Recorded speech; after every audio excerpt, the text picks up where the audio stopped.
केवल व्यक्तिगत द्वेष रखकर हम कुमार आइलानी को हराएंगे, हम मीला आइलानी को हराएंगे, हम गोल मैदान भारतीय जनता पार्टी मुक्त कर देंगे, इस तरह के वक्तव्य देना अपने आप में दर्शाता है कि कल तक वो कह रहे थे कि वो उल्लासनगर से भारतीय जनता पार्टी को मुक्त कर देंगे।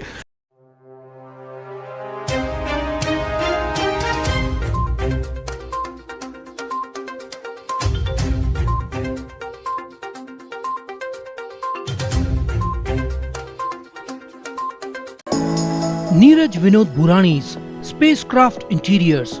Your space, our craft. Experienced and professional team. No hidden charges. Luxurious designs. Spacecraft Interiors. Your space, our craft. आई लेते एक मुलाकात भारतीय जनता पार्टी के प्रवक्ता प्रदीप रामचंद्रानी के साथ में। प्रदीप जी, आपसे एक सवाल ऐसा कि कुछ दिन पहले राष्ट्रवादी कांग्रेस पार्टी का एक मेला हुआ था गोल मैदान पे, वहाँ पर ऐसे घोषणा की गई थी कि इस वार्ड में आपकी माजी महापौर को पहले हराएंगे, उसके बाद में आमदार को हराएंगे। इस विषय को आप कैसा देखते हैं? देखिए, जो राष्ट्रवादी कांग्रेस की तरफ से महबूब शेख जो कि युवा के नेतृत्व करते हैं प्रदेश का राष्ट्रवादी कांग्रेस का, उनका राजनीतिक जो कैरियर रहा है वो बहुत ही विवादित रहा है। मुझे जो लगता है कि हर किसी राजनीति में जो भी काम करते हैं, जो भी राजनीतिक संस्थाओं में काम करते हैं, उसने किसी व्यक्तिवाद के ऊपर बात नहीं करनी चाहिए, उसने नीतियों पर बात करनी चाहिए कि वह क्या शहर के लिए विकास करेंगे और उन्होंने इतने साल तक वो आमदार थे, उन्होंने क्या किया, शहर को क्या दिया। उस आधार पर आप किसी को जितवा हरवा सकते हो। केवल व्यक्तिगत द्वेष रखकर हम कुमार आइलानी को हराएंगे, हम मीला आइलानी को हराएंगे, हम गोल मैदान भारतीय जनता पार्टी मुक्त कर देंगे, इस तरह के वक्तव्य देना अपने आप में दर्शाता है कि कल तक वो कह रहे थे कि वो उल्लासनगर से भारतीय जनता पार्टी को मुक्त कर देंगे। अब उनकी सीमा सिकुड़ गई है, उन्होंने अब पूरे उल्लासनगर को भारतीयमय रहने के लिए कह दिया है कि पूरी भारतीयमय रहेगी पूरा शहर। केवल अब उनका ध्येय गोल मैदान को भारतीय जनता पार्टी मुक्त करना है। अभी और समय जब बीतेगा, चुनाव आते आते आते मेरे हिसाब से ये पूरी तरह से सिमट जाएंगे और इस बात में भी मुझे शंका है कि वह राष्ट्रवादी कांग्रेस के साथ रहेंगे या नहीं रहेंगे, क्योंकि उनका वक्ता जब वक्तव्य दे रहा था तो कह रहा था अब की बार कालानी सरकार।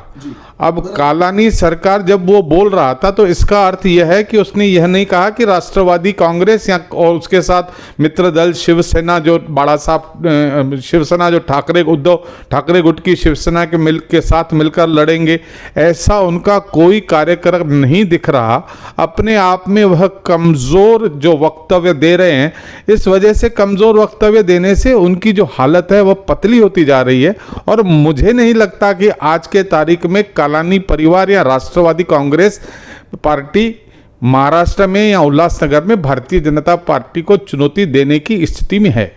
देखिए, उन्होंने तो अब माननीय प्रधानमंत्री के ऊपर भी टिप्पणी कर दी। अब देखिए, मुझे बहुत दुख होता है जब एक राज्य स्तर का नेता अगर किसी की मिमिक्री करता है, जिस तरह से माननीय हमारे श्रद्धेय हमारे जो सबसे एक यशस्वी प्रधानमंत्री नरेंद्र मोदी जी के उन्होंने मिमिक्री की। मिमिक्री करना बहुत अच्छी बात है, हर कोई कर सकता है, लेकिन अगर राष्ट्रवादी कांग्रेस के सर्वोच्च नेता की अगर किसी ने मिमिक्री की, वह उनके चेहरे पर वो रोगग्रस्त हैं और हम चाहेंगे कि उनकी लंबी आयु हो, वह पूरे महाराष्ट्र की अच्छी सेवा करें और अच्छी सेहत पाए। जब अगर उसकी किसी ने मिमिक्री करी तो आप समझ के चलिए कि राष्ट्रवादी कांग्रेस के नेताओं को भावनाओं को कितना दुख पहुंचेगा। इसीलिए मिमिक्री में कहते क्या है कि मोदी जी ने वायदा किया था 15 लाख रुपए सभी के खातों में पहुंचेंगे। अरे उसके बाद एक चुनाव क्या, उसके बाद फिर 2019 का चुनाव हुआ।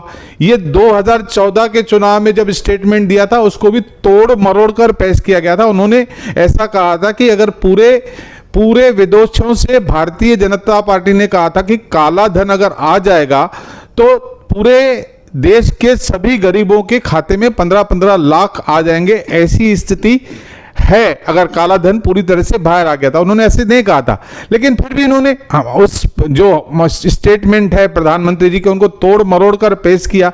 उसकी क्या हालत हुई, 2019 में फिर से लोगों ने सत्ता में चुनकर भेजा।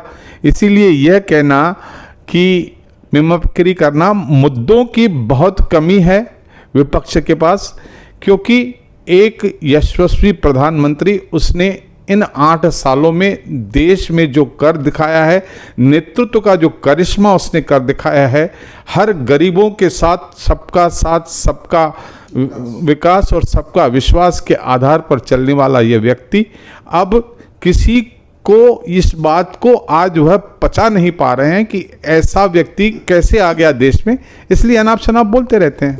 क्या लगता है प्रदीप जी, अभी जिस तरीके से सभी काफ़ी राजनीतिक पार्टियां एक्टिव नज़र आ रही है और चुनाव में भी लगता है समय है, क्या लगता है आपको कि चुनाव कब तक हो सकते हैं आपके हिसाब से? देखिए, चुनाव जो है अभी न्यायालय में जो अपने ऐसे जो चीज़ें हैं वो विचाराधीन हैं।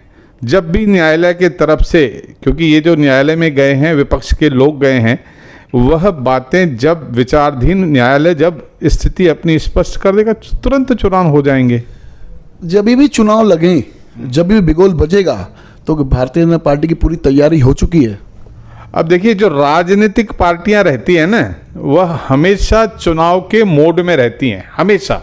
और भारतीय जनता पार्टी तो एक एग्रेसिव पार्टी है, आक्रामकता के साथ चुनाव प्रचार करती है, अपने विकास के कार्यक्रमों के साथ, अपनी भविष्य में क्या क्या करेंगे उसके पूरे कार्यक्रमों के साथ जनता के बीच में जाती है। और चुनाव के लिए हम सदैव तैयार रहते हैं। जब भी चुनाव आए, उल्लासनगर में भी हमारी तैयारी है। नहीं, क्योंकि मैं क्यों पूछ रहा हूँ आपसे, क्योंकि देखिए पिछले दिनों में हमने काफ़ी देखा कि काफ़ी आरोप लगे थे भारतीय जनता पार्टी के नगर सेवकों पे। आपको पता होगा काफ़ी आरोप लगे कि खड्डों के विषय में या तो जीआर के विषय में काफ़ी है। तो क्या तैयारी लेके आप पब्लिक के बीच में जाओगे? देखिए, अभी पिछले 6 महीनों से कोई भी नगर सेवक नहीं है, प्रशासन का राज है। और रही बात, प्रशासन जो है वह ठीक से काम नहीं कर रहा।